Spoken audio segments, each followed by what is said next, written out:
출발 새아침.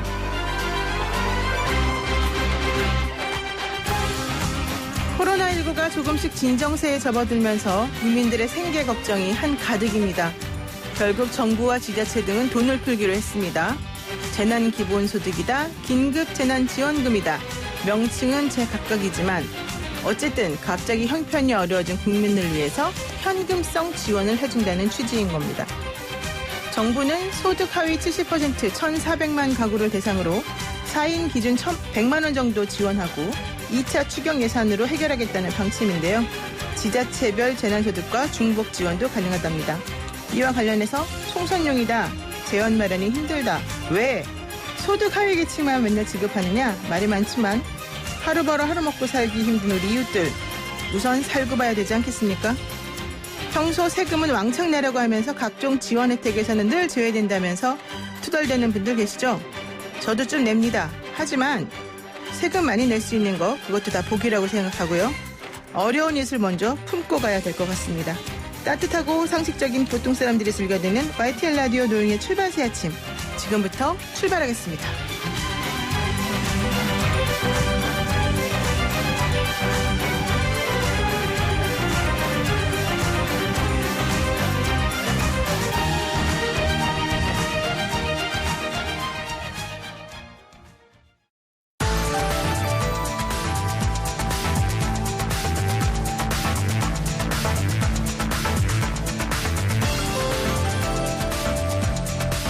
매일 아침에 꼭 알아야 될 뉴스를 골라서 정리해주는 시간입니다. 오늘은 출발 새 아침의 새 얼굴 오창석 시사평론가와 함께하겠습니다. 안녕하세요. 네, 안녕하세요. 오창석입니다. 아유, 아침에 이렇게 부지런하신가 봐요. 막 깔끔하게 이발도 잘하시고 머리도 단정히 빗으셨는데 네. 몇 시에 일어나세요? 5시 한 10분 정도에. 사실 저도 어제 보이는 라디오가 아닌 줄 알고 네. 그냥 왔다가 뭐 원래 비슷해요. 특별히 달라진 건 없는 것 같아요. 네, 제 뒷머리 보고 깜짝 놀라서 이러면 안 되겠다 싶었습니다. 근데 네. 어쨌든 눈이 좀 깨재재한 것 같습니다. 네. 자, 우선 첫 번째 얘기 한번 해보겠습니다. 긴급 재난지원금이요. 전 국민의 관심사로 떠올랐죠? 네. 이걸 지급하겠다. 그랬더니 복지로 홈페이지가 마비가 됐다. 이거 무슨 얘기예요? 네, 어제 정부가 하위 70%에 대해서 이제 긴급재난지원금 소득 지급한다. 하위 70% 예, 하고. 발표했거든요. 이 복지로라는 사이트는 보건복지부와 사회보장정보원이 운영하는 사이트입니다. 근데 이 복지로 홈페이지에 들어가서 내가 지급 대상인지 아닌지를 알아보느라 이 홈페이지가 일시 마비됐다라고 합니다. 오창석 평론가님은 지급 대상이 될까요? 저는 살펴봤는데요. 네. 1인 가구 263만 5,791원. 해당이 안 될 것처럼 보입니다. 그래요? 그렇게 돈을 많이 벌어요, 본인이? 264만 원 정도 벌지 않을까. 그렇군요. 그런데 사실 이제 정확히 뭐 개인이 버는 소득으로 할지 아니면 보유 자산으로 할지는 아직 안 정해졌다 그러니까요.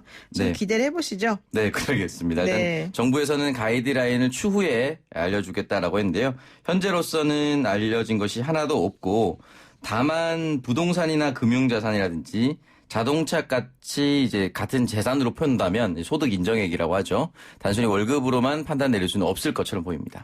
그러니까요. 부잣집 백수는 돈을 주고 네, 가난한 집 맞습니다. 맞벌이 부부들은 못 받는 거냐 이런 얘기도 있는데 좀 제대로 아주 공평하게 분배가 됐으면 좋겠다. 이왕 나눠줄 거라면 네, 생각이 맞습니다. 듭니다. 자, 그리고요. 어쨌든 뭐 복지 서비스의 모의 계산 메뉴가 나온다니까 이런 걸로 한번 활용해봐도 될 것 같은데 이상해요. 민주당 내부에서 이 긴급 재난지원기금에 대해서 반발하는 목소리가 나와요. 네, 이제 대표적으로 부산의 진갑 김영춘 의원이 네. 긴급 재난지원금을 전체 가구의 70%, 1,400만 가구에 지급한다라고 얘기를 했는데요. 여기에 대해서 나머지 650만 가구 역차별을 받을 수가 있다. 이런 얘기를 남겼습니다. 일단은 정부에서 가이드라인은 아직 나오진 않았지만 일단 소득 기준이 작년이나 또는 2018년이 대상이 될 텐데요. 그 당시에 소득액이 높았다가 올해처럼 갑자기 어려워진 가구. 그러니까 과거로만 비교할 수가 없다라고 이야기를 남겼고 네. 세금을 열심히 낸 고소득자 역시 혜택을 받아야 된다라고 이야기를 남겼습니다. 지난번에 이재명 그 경기도지사가 우리 방송 나오셔가지고 부자가 죄냐. 네. 부자도 좀 혜택 받을 건 받아야 되는 거 아니냐 이런 얘기 하셨 같거든요. 네, 맞습니다. 저는 그 말이 맞다고는 보는데 여기에 대해서 또 정부 입장에서는 앞으로 또 어떻게 될지도 모르는데 지금 막 모든 사람에게 모든 걸 다 줄 수는 없는 거 아니냐 이런 얘기 하는 것 같아요. 네, 맞습니다. 일단 정부가 지급하고도 이제 욕을 먹는 이유는 사실은 아직 일단 지급한 건 아니죠. 지급하겠다고 한 걸로. 네, 결정을 내린 이유에 대해서는 이제 부자까지 챙겨줄 필요가 없다는 이유고 결국 거기에 반발하는 국민들이라든지 여론을 좀 의식한 것처럼 보입니다. 또한 이제 기재부가 예산을 편성을 할 때 보수적으로 이제 편성을 합니다. 이제 맞아요. 이전까지 시도하지 않았던 것을 쉽게 시도하지 않을 수도 있고 만약에 전 국민을 대상으로 지급을 했을 때 그 결과가 기재부의 실수로 또 될 수가 있기 때문에 좀 조심스러웠던 것으로 보입니다. 그렇군요. 뭐 어쨌든 또 어떤 사람들은 70% 아니냐 계산하는 것만으로도 힘들다. 뭐 행정력 낭비다 이런 얘기도 하는데 앞으로 어떻게 될지 봐야 될 것 같고요. 이런 소식이 있네요. 어제 N번방 네. 이른바 텔레그램 그 조지빈 박사의 네. 그 관련된 사건의 그 담당 재판부가 바뀌었다면서요? 네, 이제 재판부가 바뀌었는데요. 일단은 여기 오덕식 판사가 되자마자 많은 사람들이 즉각적으로 반발했습니다. 국민청원까지 등장을 했는데요. 네. 41만 명이 넘었고 이 법원에서 민중당 당원들과 유튜버 2명 역시 연좌 시위를 벌였다라고 합니다. 그리고 결국 오 판사가 직접 사건 재배당을 요청했다라고 이야기를 하는데요. 법원 사건 배당 예규를 보면은 배당에 착오가 생겼을 경우 네. 또는 변호인 등의 연고 문제가 불거졌을 경우 또 마지막으로 재판부 판단으로 재배당을 요구하는 경우 이렇게 재판부를 바꿀 수 있다고 합니다. 오 판사는 마지막 거였던 거죠? 재배당을 요청했던 그런 건인데 이게 이제 아마도 그 태평양이라고 불리는 16살짜리 네네. 이 사람에 대한 재판이 어떻게 될 것인가 이것 때문에 그런 것 같아요. 네, 맞습니다. 사실 과거 사례로 봤을 때 오덕식 부장 판사가 과연 이 성범죄와 관련된 문제에 대해서 정확한 판단을 내릴 수 있을 것이냐에 대한 의문을 품은 것인데요. 과거 사례를 살펴보면은 구하라 씨와 그 남자친구였던 최정범 씨에게 네. 징역 1년 6개월에 집행유예 3년을 선고했는데요. 중요한 부분이 불법 촬영 혐의에 대해서 촬영이 구 씨의 의사에 반한 것이 아니다라면서 여기 무죄를 선고했습니다. 네. 또한 고 장자연 씨를 성추행 혐의로 기소된 전직 조선일보 기자 조희천 씨에 대해서도 공소 사실이 입증됐다고 보기 어렵다며 1심에서 무죄를 선고했습니다. 네. 그래서 이른바 성인지 감수성이 현저히 떨어지는 것이 아니냐 이런 비판을 받아왔습니다. 그런데 사실 법원 일각에서는요. 네.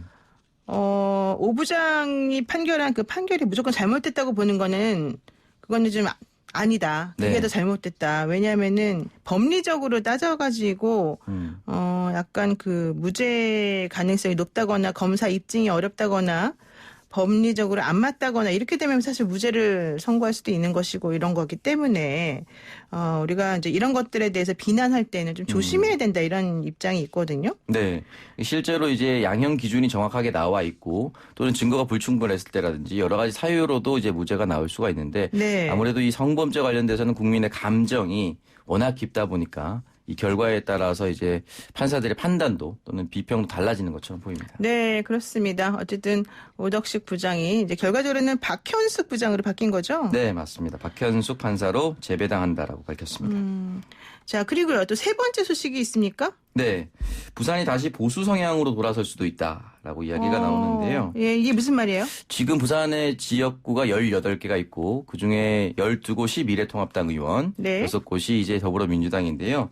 지금 7개의 주요 선거구를 대상으로 진행된 여론조사 결과가 있는데 6곳에서 미래통합당이 앞서고 있다. 아, 그래요? 그래서 위에 있는 곳은 한 군데밖에 없다라는 여론조사 결과가 나왔습니다. 어디가 지금 괜찮은 거예요, 그러면? 부산 남구 을의 현역 박재호 의원과 미래통합당의 이현주 의원이 맞붙는 곳인데요.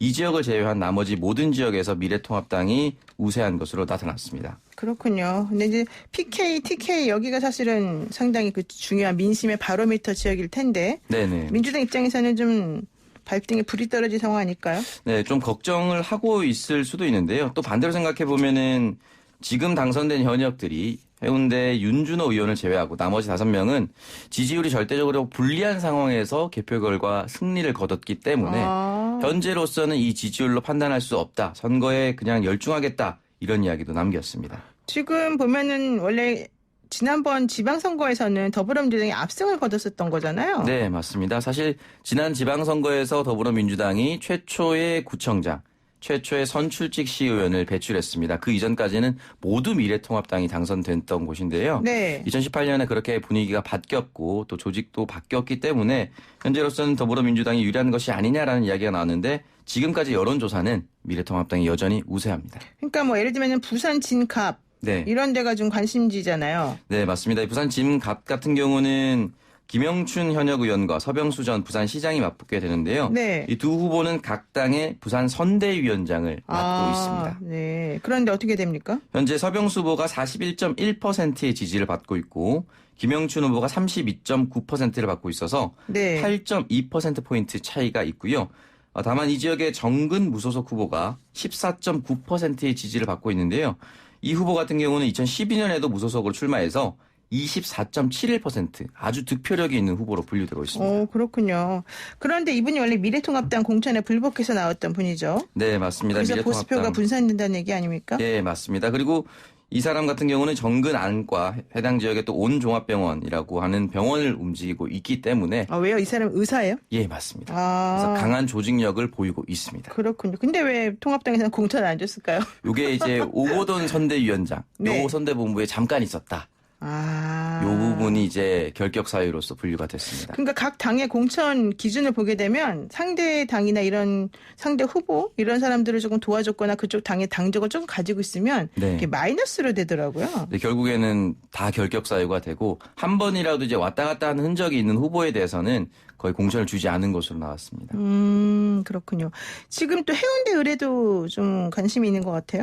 네, 해운대 의뢰는 이제 현역 윤준호 의원과 미래통합당의 김미애 후보가 맞붙고 있는데요. 지금 윤준호 후보 같은 경우는 39.3%, 김미애 후보는 41.8%입니다. 다만 차이가 2.5%포인트밖에 차이가 나지 않아서 박빙 지역으로 분류되고 있습니다. 김미애 후보는 통합당 후보인 거고요. 윤준호 후보는 민주당 후보인 건데 네. 일단 오차범위 내에 있는 것으로 보인다 이런 얘기인 거고요. 네, 맞습니다.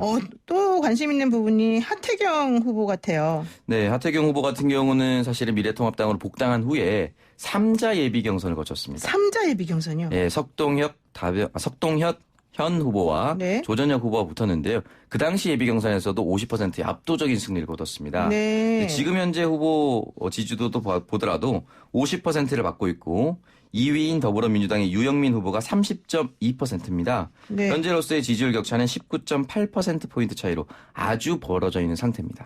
그러면 해운대 갑, 이 하태경 통합당 후보 지금 현재로서는 우세하다 이렇게 볼 수 있겠군요. 매우 유리한 고지에 있다고 볼 수 네, 있습니다. 좋습니다. 자, 그리고 여론조사 기간에 대해서도 한번 설명을 해주시죠. 예. 네, 부산일보의 의뢰를 받아서 한국사회여론연구소에서 조사를 했습니다. 3월 25일, 26일 양일간 조사를 했고요. 부산시 부산 진갑은 응답률이 6.5% 대상 511명이었고 진을은 응답률 7.9% 대상 514명, 해운대갑은 응답률 6.4% 대상 512명, 해운대을은 6.0% 대상 512명, 기장은 응답률 5.8% 505명, 남을은 응답률 6.6% 518명, 연제는 응답률 5.1% 559명에 거주하는 만 18세 이상 성인 남녀를 대상으로 이동통신사에서 제공받는 휴대전화 가상전화 번호와 유선전화 RDD 방식으로 진행이 됐습니다. 표본 오차는 95% 신뢰 수준의 플러스 마이너스 4.3포인트 차입니다. 4.3%포인트, 다른 데는 또 4.2%포인트, 각각 조금 다르긴 하지만. 네. 어쨌든 자세한 내용은 중앙선거 여론조사심의원회 홈페이지를 참고하면 된다. 이거군요. 네, 지금 맞습니다. 보이는 라디오로 보시는 캔디 사랑님께서요. 부산 시민 여러분들 공정과 정의가 무엇인지 선거로 보여주세요. 네. 이런 아주 좋은 캐치프레이즈를 우리에게 네. 알려주시네요. 네, 오늘 말씀 여기까지 들었습니다. 고맙습니다. 감사합니다. 네, 지금까지 오창석 시사평론가였습니다.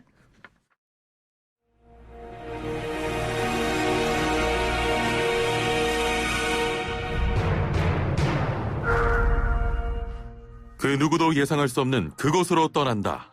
예측 불가 총선 격전지.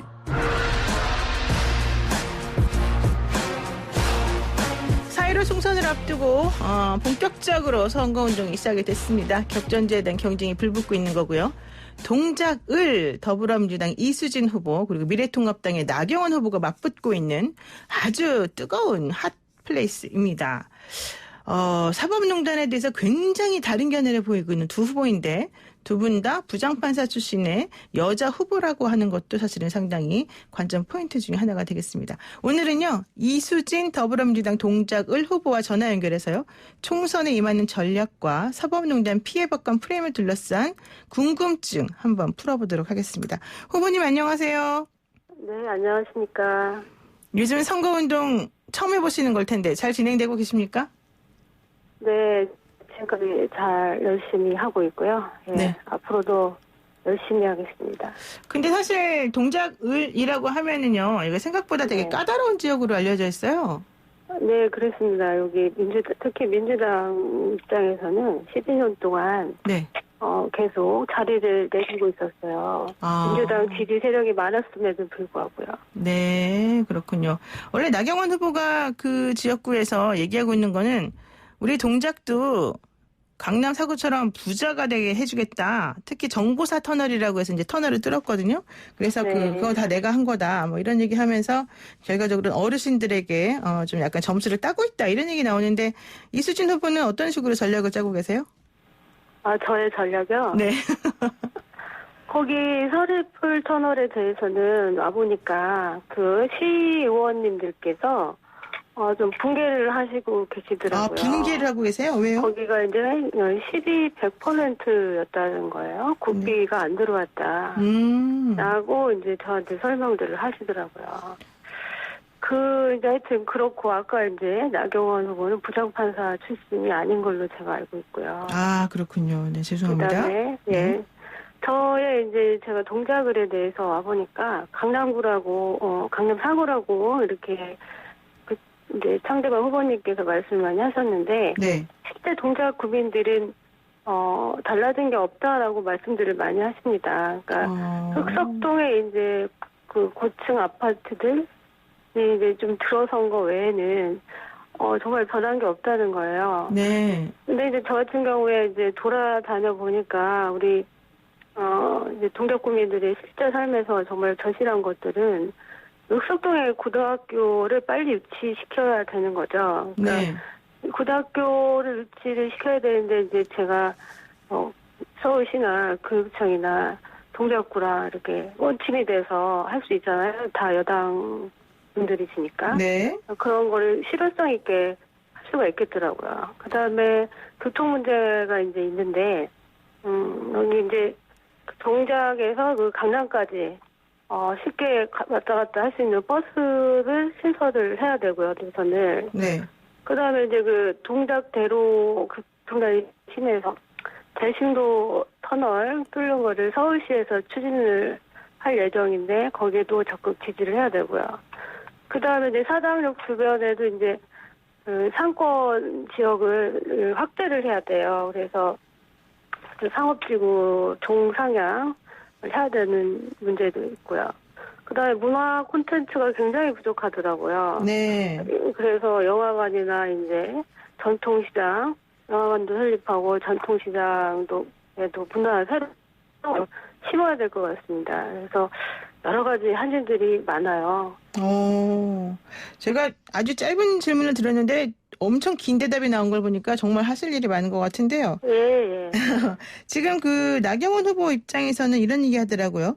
한국 대학생 진보 연합이라고 하는 대진연이 선거 방해를 해서 어려움을 겪고 있다.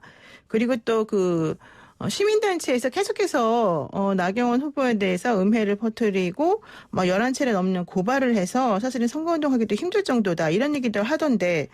네. 아니 그거는 저랑은 전혀 상관이 없습니다. 오히려 저는 저번에 좀 자제해달라는 부탁까지 드렸습니다. 아, 왜요? 네. 아니 그게 자꾸 이제 저가 마치 배우 인양의 이제 그런 말씀들을 하실 것 같아요. 그 상대 후보님께서. 네네. 근데 이제 그렇다면 이제 그게 그러면 안 되잖아요. 선거에 영향을 또 그렇죠. 주니까. 그래서 오히려 동작 구민들께서 잘 판단해 주실 겁니다 하면서 오히려 저는 자제를 부탁드린 입장입니다. 근데 그분들이 하시는 거에 대해서 자꾸 저랑 연관시키면 안 됩니다. 그러니까 나경원 후보가 얘기하는 초선인데, 그러니까 처음으로 이제 진출하는 건데 좀 선거를 치사하게 한다, 뭐 이런 얘기 나오는 게 바로 그런 맥락에서 나온 얘기였군요. 예, 그분들하고는 저랑 아무 상관도 없습니다. 예. 자, 그런데요. 이제 어쨌든 법관으로도 정치로도 나경원 후보는 사실 상당한 대선배 아니겠습니까? 원내대표까지 하셨던. 그런 상황에서 이수지 같은 경우에는 인지도 면에서는 조금 나 후보에 비해서는 많이 밀린다 이런 지적이 있어요. 어때요? 좀 네. 부담스러운 상대가 맞나요? 나경원 후보가? 처음에는 좀 부담스러웠죠. 근데 지금 이제 동작 구민들을 직접 만나 뵈니까 네. 오히려 자신감을 갖게 됐습니다. 네. 왜요? 아니, 많은 분들이 우리 그 상대 후보님이, 동작구를 위해서, 사실은, 해주신 게 많이 없다. 그러니, 이제 좀 바꿔야 되겠다라는 말씀들을 굉장히 많이 하십니다. 그래서 오히려 저는 그 부분에 있어서는 제가 오히려 자신감을 갖게 된 거죠. 그러니까 처음에는 약간 조금 이제 처음 하는 거라서 좀 두려움도 있고 불안한 것도 있었는데 오히려 해보니까 할만하다 이렇게 느끼셨다는 거네요. 그렇죠, 예. 네. 생각보다 상당히 용감하신 것 같은데 제가 알기로는 수많은 법관들, 특히 여성 법관들은 이런 선거나 정치 같은 것에 뛰어드는 거를 매우 주저하시는 걸로 알고 있는데 이수진 후보 같은 경우에는 그런 거 없었습니까? 아니요, 주저를 엄청 했죠. 제가 거의 이제 그 민주당 분들께서 엄청나게 저를 이제 정치를 하자고 거의 19철회를 할 정도로 설득을 했고 저도 중간에 몇 번이나 이제 마음을 바꿨었어요. 안 하겠다고. 예. 그리고 나온 거죠. 다른 여성 법관님들은 정치를 절대로 제가 하라고 권유하고 싶지가 않습니다. 사실 그래요? 나와보니까 굉장히 고생스러운 거예요. 나오니까 너무 힘드시죠? 옛날에는 온실이었다는 걸 아시는 것 같은데. 여러 가지로. 네. 사실은 이수진 후보 같은 경우에는 이탄희 전 판사, 지금 이제 변호사지만, 이탄희 전 변호사하고 같이 이제 이번에 민주당에서 이제 깃발을 꽂고 지금 들고 나오신 거잖아요. 네네. 그러면서 나오시면서 하신 공약이 이제 사법개혁을 해보겠다 이런 얘기였던 것 같아요. 네네. 이게 사법개혁을 할 정도로 지금 현재 법조계가 문제가 많다. 이게 첫 번째 얘기가 전제로 깔릴 수 있는 것 같고 두 번째는 그게 개선될 수 있는 여지가 있는 그런 상황이다. 이렇게 두 가지로 좀 얘기를 해볼 수가 있을 것 같은데 어떻습니까? 네, 말씀하신 대로 그게 맞습니다. 그러니까 사법개혁을 해야 됩니다. 지금 우리 사법부가 제가 가장 문제로 삼는 부분은 국민과 이제 소통이 좀 부족하다는 거예요. 네. 그러니까 사건은 너무 많고, 그러니까 법정에서 이제 소통할 수 있는 시간들은 너무 작고, 그래서 그 제도를 좀 바꿔서 어떻게 하면 정말 많이 국민의 얘기를 많이 듣고 재판을 할 수 있을지 그 부분에 대해서 고민을 많이 해야 되고, 그런 제도는 이제 얼마든지 마련을 할 수가 있습니다. 근데 첫 번째로는 이제 시민이 참여해서 법관 인사나 이제 중요 정책은 시민들 참여해서 결정을 할 수 있게 사법행정회의를 법률로 법원조직법에 들어가게 만들어주는 거죠. 네, 그렇군요. 그런데 사실 저도 변호사 생활을 오래 했지만 법조인들이 생각하는 사법개혁하고 일반 국민이 생각하는 사법개혁이 좀 다른 것 같더라고요. 그게 법관들이 가지고 있는 조직에 대한 어떤 우월주의 이런 것들이 좀 작용하지 않나 이런 생각이 들어요. 그러면서 어쨌든 지금 이수진 후보 같은 경우에는 양승태 대법원장 시절에 본인이 그런 종류의 사법개혁을 주장했기 때문에 상당히 피해를 입었다 이런 주장을 하시고 블랙리스트에 오른 판사로 소개가 되기도 했단 말이죠. 네. 그런데 또 일각에서는 블랙리스트 없더라. 왜 거짓말하냐 이런 얘기 나옵니다. 이건 뭘까요? 네. 그러니까 검찰에서 저를 이제 뒷건으로 오히려 제가 고소고발을 했던 게 아니라 검찰에서 당신 인사피해 본 사람이 수사가 나갔던 거죠. 그래서 나가서 수사를 받았습니다. 그리고 이제 저뿐만 아니라 이제 많은 법관들이 나가서 주장을 했던 분들이 피해를 봤다라고 주장을 한 거죠. 그래서 그분들을 모아가지고 그 당시에 이런 분들이 무리하게 법관으로 찍혀 있습니다라고 한국일보에 검찰이 기사를 흘린 거죠. 그렇게 해서 냈습니다. 그래서 민주당에서 그걸 가지고 저랑 결국 이렇게 정말 무리하게 법관으로 찍혀 있었고 이렇게 이제 해서 무리하게 법관이라고 말씀을 드렸었죠. 근데 제가 이제 검찰 개혁을 한다면서 민주당으로 이제 제가 나오니까 네. 검찰에서 다시 이제 아니 우리 그 공소 제기 안 했습니다. 그 피해자로 그랬으니 블랙리스트에 없는 사람입니다라는 식으로 하시는 거예요. 그러니까 이게 저는 분명히 인사 피해를 봤는데 네. 이제 와서 이렇게 하는 거죠.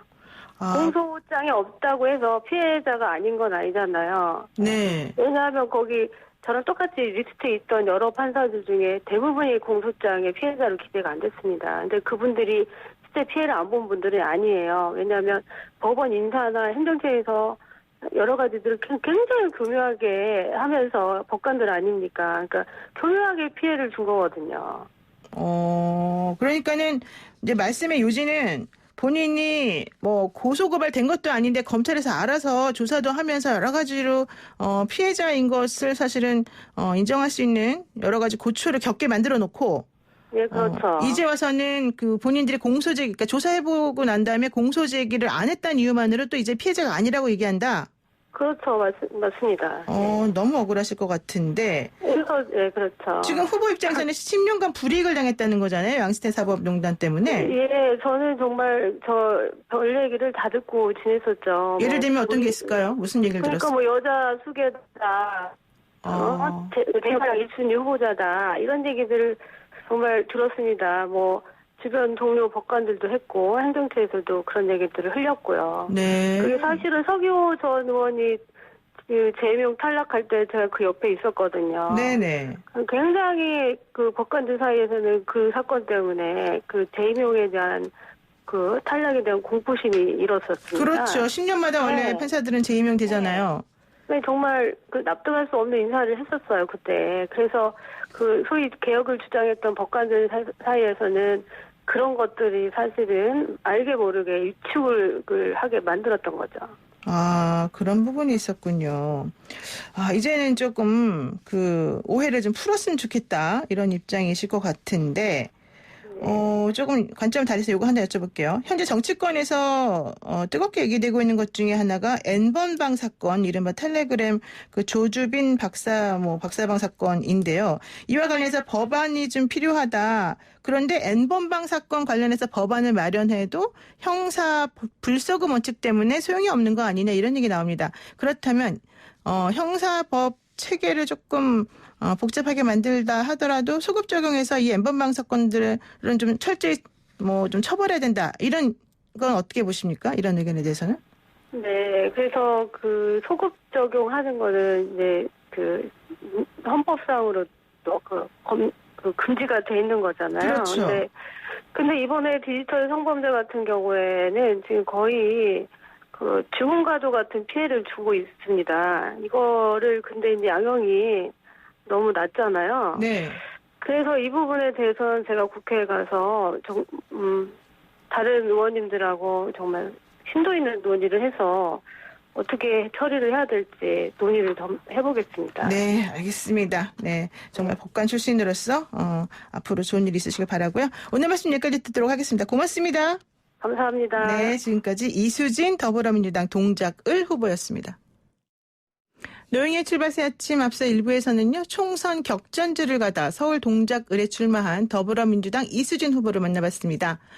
저희 제작진이 미래통합당 나경원 후보에게도요. 같은 조건으로 섭외 요청을 했지만 방송 출연에 응하지 않으셨음을 알려드립니다. 국회의원 후보로 나섰다면 당연히 언론을 통해서 국민들에게 본인에 대한 이야기를 해주고 국민의 알 권리를 충족시켜주는 것이 필요함에도 불구하고 상당히 중진 의원께서 응하지 않으셨다는 것에 대해서 약간 유감을 표하고 있습니다. 저는 잠시 후 입으로 돌아오겠습니다. 아침을 시작하는 슬기로운 방법. 오늘 내게 이로운 뉴스. 노영희의 출발 새 아침 슬기로운 인터뷰. 이번 총선에서 가장 뜨거운 이슈로 떠오른 비례정당 지금 모실 분은요. 그 중심에 계신 게다가 그와 관련해서 여러 가지 이슈를 몰고 오셨던 바로 그분입니다. 누굴까요? 한 1초만 생각해 보세요. 땡. 처음에 미래한국당 비례번호 1번을 받으셨다가 최종적으로는 5번으로 이번 총선을 준비하고 계신 분입니다. 전 동아일보 논설위원 조수진 미래한국당 후보 모셨습니다. 어서 오세요. 네, 안녕하십니까? 네. 후보 확정 이후에 첫 방송 출연을 저희 YTN으로 하셨는데 일단 감사드리고요. 네. 그동안 어떻게 지내셨습니까? 네. 우선 미래한국당 비례대표 후보에 지원서를 낸 것이 3월 9일이었습니다. 네. 23종의 관공서 서류 등을 제출해야 했고요. 또 선관위 등록 과정도 만만치가 않았습니다.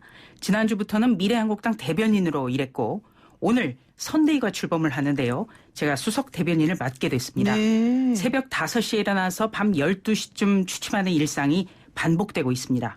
오늘 YTN 출연은 우리 진행자께서 말씀하셨듯이 후보 확정 이후 첫 방송 그리고 기자라는 직업을 그만두고 나서의 첫 방송입니다.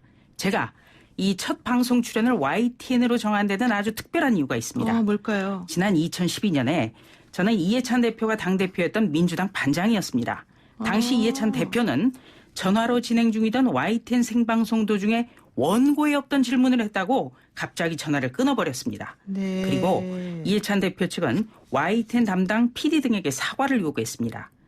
저는 담당 PD에게 내용을 취재해서 기사로 썼는데요. 이해찬 대표 측이 소송을 내는 바람에 저희는 둘 다 나란히 검찰 조사를 받게 됐습니다. 쉽게 말해서 우리 김혜민 PD와 저는 비바람을 함께 맞은 전우다. 이렇게 정리를 할 수 있고요. 그래서 의리, 첫 출연.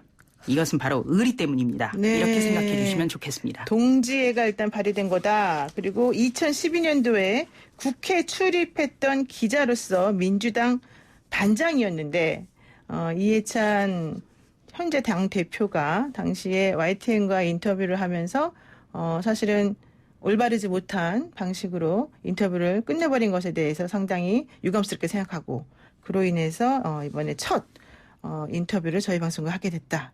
의리녀 조수진이다. 의리의리합니다. 의리의리하네. 예, 아유 감사드리고요. 뭐 저희가 그렇다면 이해찬 당대표님께 감사하다고 말씀드려야 되겠네요. 오히려. 우리 그때 김혜민 PD가 아이를 갖고 있었어요. 그런데 검찰 조사를 받게 돼서 정말 안타까움이 앞섰습니다. 정말. 그래서 생방송 도중에 전화를 끊는 일은 저는 정치인으로서는 하지 않아야겠다. 이렇게 생각합니다. 그렇죠. 절대 해서는 안 됩니다. 네, 그렇군요. 저희 김혜민 PD님은 저희 YTN의 대표적인 그런 PD로서 팀장도 맡고 계시고요. 엄청 훌륭하신 분입니다. 자, 이제 그 얘기 거기까지 하고요. 어쨌든 그 이후에 이제 한상교, 지금 사실은 이제 미래한국당에서 1번으로 비례번호를 받으셨을 때 모두들 그랬습니다. 한상교 대표랑 무슨 관계가 있는 거 아니냐. 그러면서 황교안 그 미래통합당 대표가 이 공천 번호에 대해서 얘기를 하고 또 공병원 공관위원장도 계속해서 얘기를 하면서 좀 시끄러웠었단 말이죠. 그러다가 원유철 대표가 새로 내정이 되면서 결국 비례대표 명단이 수정이 됐고요. 최종적으로 조수진 후보는 5번 받았습니다. 물론 5번 당연히 안정권이고 뭐 무난히 당선될 거라고 예상합니다만은 1번 조수진과 5번 조수진 다릅니까? 다르지 않죠. 이 비례대표 후보는요. 번호가 중요하지 않습니다. 번호가 안 중요해요? 그렇죠. 이 1번을 받을 것이라고는 저는 전혀 예상을 못했어요. 왜냐하면 이 15대 국회 때까지만 해도 YS, DJ, 이회창 총재 이런 분들이 1번을 받았습니다. 네. 그러니까 굉장히 상징적인 번호인데요. 저는 당대표라든지 공천관리위원장은 전화번호도 몰랐을 정도로 인연이 전혀 없었습니다. 그러니까 이 지원서를 낼 때 한성교 대표라는 정치인도 사실은 처음 봤고요. 네. 제가 이 다른 후보님들에게는 큰일을 했다고 계속 주장을 하고 있습니다. 뭐냐면 제가 모든 분들을 대신해서 비판과 비난을 몽땅 한 몸에 받았다. 네, 이런 겁니다. 그리고 제가 이제 그 조정이 된다고 했을 때 알고 지내신 분들이 걱정을 참 많이 했습니다만 네. 저는 솔직히 별로 걱정하지 않았습니다. 그리고 명단 조정 후에 즉각 1번 후보가 된 우리 윤주경 후보를 축하하기 위해서 페이스북에 글을 띄웠습니다. 네. 나라를 위해서 헌신한 분들을 기리는 것, 그것은 대한민국 국민으로서 당연히 해야 할 일이고 그래서 너무나 기쁘다고 말입니다. 5번이란 번호도 솔직히 제 분에 넘치는 번호입니다. 제가 기자로서 치렀던 첫 총선이 1996년 15대 총선이었습니다. 그리고 16대 국회 때부터는 국회 출입 기자를 했습니다. 네. 그런데 전국구 순번이라든지 비례대표 순번을 놓고 소리가 없었던 적은 단 한 번도 없었습니다. 그렇죠. 네, 제가 16대 국회 때 일을 제일 재밌게 했는데요. 네. 당시에 누가 1번이었지, 누가 2번이었지, 누가 5번이었지 제 스스로에게 퀴즈를 내봤어요. 그런데 정답이 모두 틀렸습니다. 아, 그러니까 기억을 그만큼 못하는군요. 비례대표 후보는 순위가 중요한 것도 아니고 그리고 그걸 가지고 뭐 기사가 이러쿵저러쿵 순위 자체를 가지고 나왔던 적은 없었습니다. 네. 그런데 이제 제가 왜 기자를 그만뒀느냐 그 부분에 대해서 좀 궁금해하시는 분들이 많습니다. 네. 제가 이 기자를 계속할 수 있었더라면 아마 오늘과 같은 그런 결정은 못했을 것 같습니다. 잠깐만요. 네. 일단 우선 그 1번이 중요하냐 5번이 중요하냐 하나도 안 중요하다. 그리고 나는 5번이라도 너무 감사하다. 그리고 1번으로 된 우리 윤주경 후보 즉 윤봉길 의사의 손녀 그분에 대해서는 너무 당연한 거라고 생각하고 있다. 이런 얘기인데 네. 그 전에 하신 말씀이 저는 기억이 나요. 나는 한성규 대표 알지도 못했다. 갑자기 연락이 와가지고 나에게 비례대표 나가라고 한 거다. 왜 그런 거예요 그러면은? 연락이 온 건 아니고요. 네. 제가 결심을 하고 공개 지원을 했죠. 아 공개 지원을 예. 하신 거군요. 그 미래한국당의 비례대표 후보 같은 경우에는 지원서를 인터넷으로 받았습니다. 네. 저는 그런 과정을 거쳤고요. 예. 제가 우리 노영희 변호사에게 하나 여쭙겠습니다. 저한테요? 혹시 개국본이 무엇의 약자인지 아십니까? 사실 뭐 정확히는 모릅니다. 뭐 네. 개가 들어가서 좀 안 좋은 것 같긴 한데. 예.